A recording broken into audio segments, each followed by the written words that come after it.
Hindi mawawala tuwing Semana Santa ang pabasa ng pasyon. Silipin natin ang pagsagawa ng tradisyong yan sa Dagupan City. May unang balita live si Jasmine Gabriel Galban ng GMA Regional TV. Jasmine.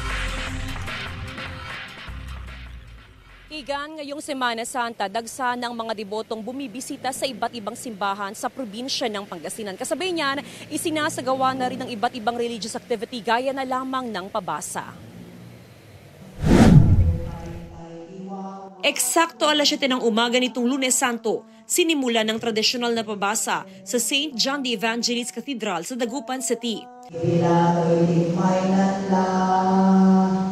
May tuturing na isa sa mga tradisyon ng mga Katoliko tuwing mahal na araw ang pabasa ng pasyon na nagpapahiwatig ng pagmamahal, sakripisyo, pagkamatay at pagkabuhay muli ni Kristo. Mahalaga ito kasi yung pabasa ng church.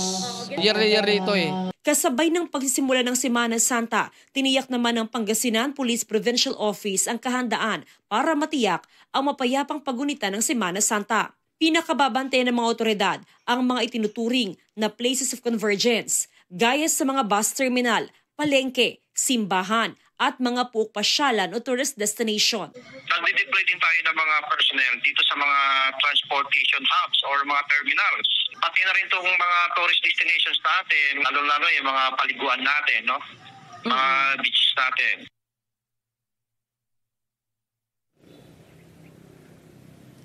Igan, kabilang sa mga nakaschedule na activity ngayong linggo ang Alay Lakad kung saan inaasahang libu-libong deboto ang dadagsa sa Our Lady of Manaoag. Samantala kasabay niyan tiniyak ng Pangasinan Police na bukod sa mga PNP ay may mga force multiplier na dideploy sa iba't ibang bayan sa probinsya ng Pangasinan.